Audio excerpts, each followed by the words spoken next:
2022. Chaque candidat y va de ses propositions. Dernière en date qui a provoqué la polémique ces dernières 24 heures, celle d'Arnaud Montebourg qui veut bloquer les transferts d'argent vers les pays qui refusent de rapatrier leurs ressortissants. Bref, ces étrangers qui vivent en France, qui sont délinquants. Montebourg dit on a un moyen de pression, écoutez le candidat. La privation des visas pour moi ne fonctionne pas, donc je suis décidé à taper au portefeuille. C'est-à-dire, il y a 11 milliards de transferts d'argent qui passent par Western Union sur l'ensemble des pays d'origine. Eh bien, nous bloquons tous les transferts aussi longtemps qu'on n'a pas un accueil de coopération.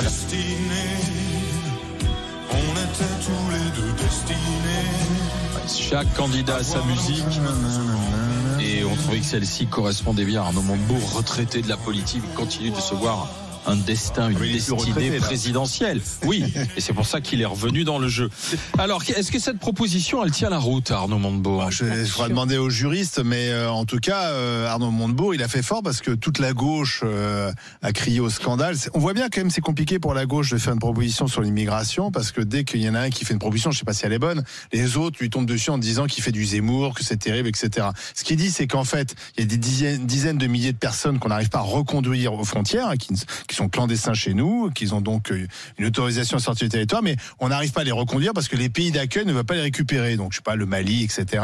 Et donc, on a un moyen de pression, on va faire du chantage, on va bloquer les transferts d'argent vers ces pays que rapatrient les particuliers. Alors bon, c'est vrai que c'est finalement, on va se servir des particuliers qui transfèrent beaucoup d'argent et beaucoup d'immigrés qui envoient ce qu'ils gagnent à leur pays pour nourrir la famille, etc. On va se servir de ça, on va bloquer ça pour pousser ces pays parce que c'est de l'argent quand même qui assure le PIB de ces pays aussi, pour les obliger à accueillir nos clandestins. Est-ce que vous trouvez que c'est une bonne proposition ?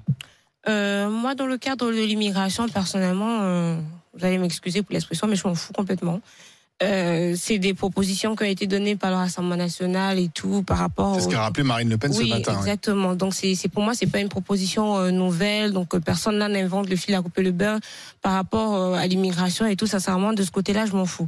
Mais j'estime, et ça depuis très longtemps, qu'effectivement, même sans parler d'immigration, que la diaspora africaine devrait arrêter d'envoyer de l'argent dans les pays dont ils viennent.